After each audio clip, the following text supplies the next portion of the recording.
Hi, I'm Alita Reynolds. Welcome to the Faith Film Fan Podcast. We have the honor of speaking with three of the creatives leading the way with the movie, The Best Christmas Pageant Ever. And it opens in theaters on November 8th. Don't miss the date. You'll definitely want to go to this movie. You can get your tickets today. You can go to bestchristmaspageantever.movie.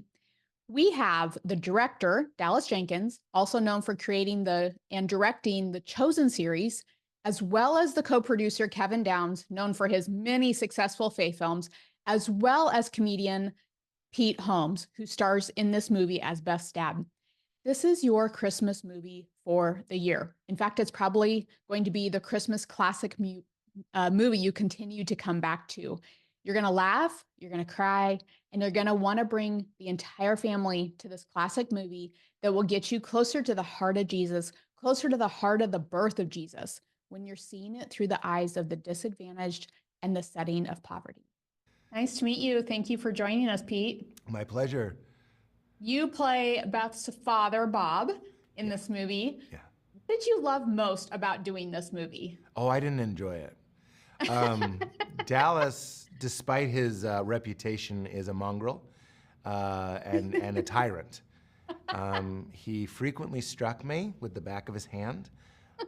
Judy smoked incessantly in front of the children, which I didn't think was ethical. And most of my scenes were cut. So I didn't enjoy this at all. I'm just kidding. Yeah, I can tell.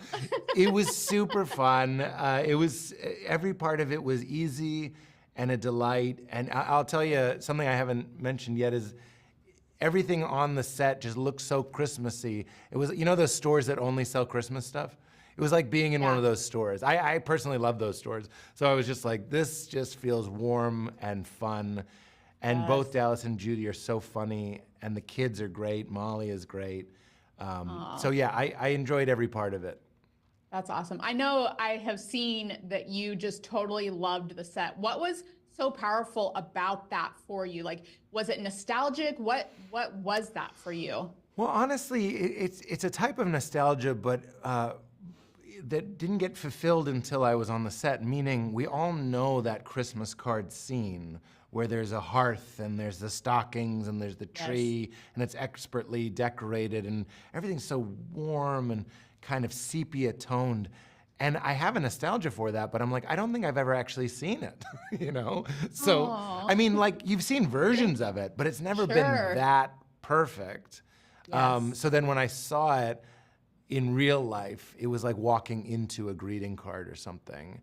So it was almost like seeing something you had dreamed in real life.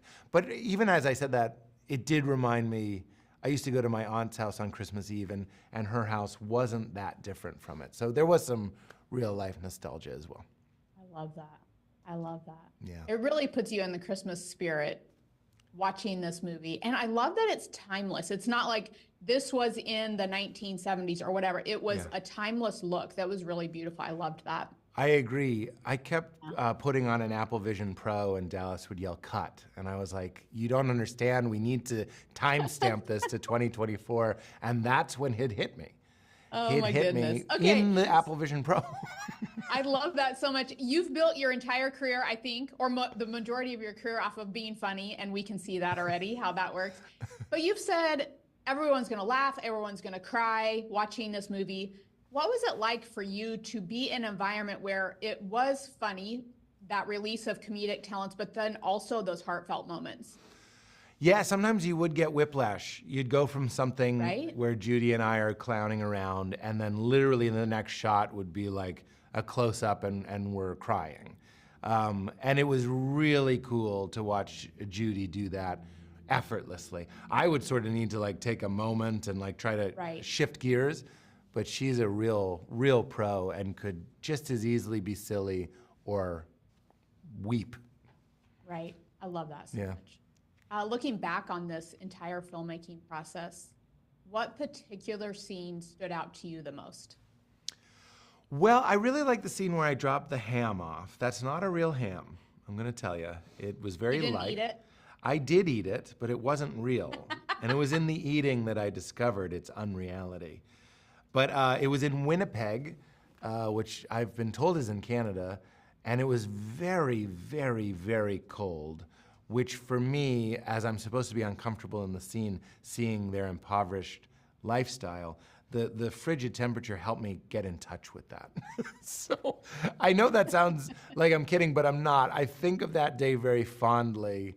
Living in California, to be in the complete opposite weather, and then to be acting with all the kids at once was probably one of my favorite days.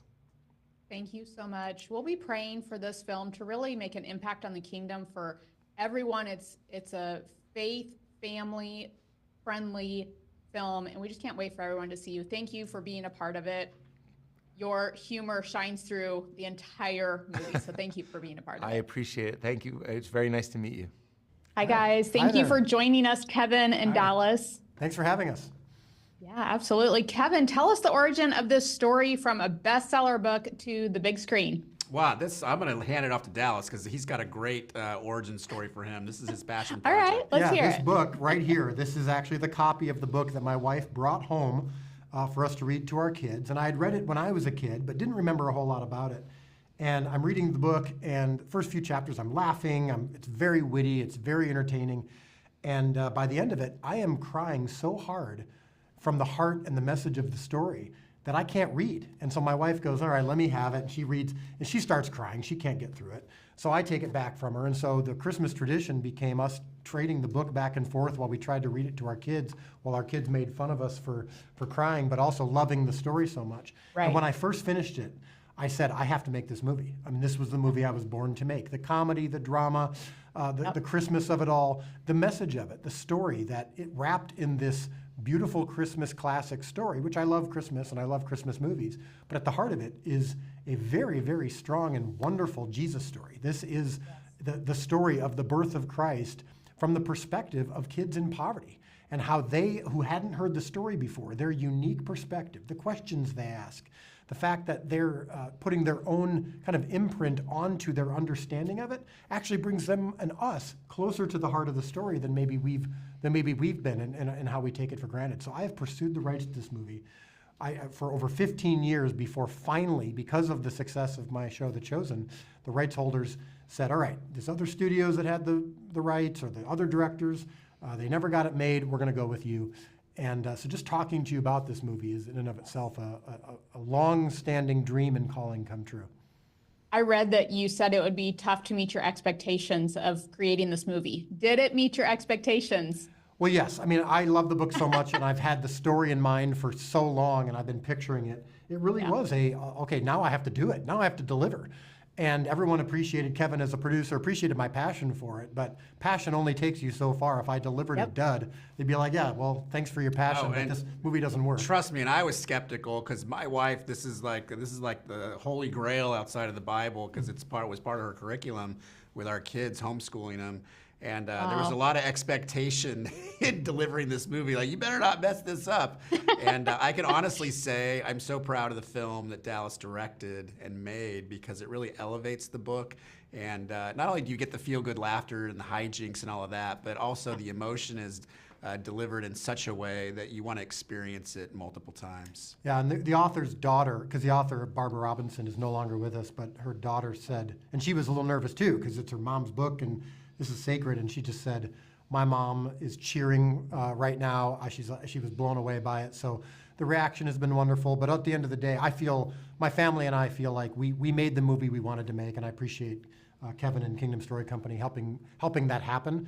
But I do think we've preserved and maybe perhaps elevated the story, and hopefully this can become a Christmas classic. I definitely think it is already, no doubt.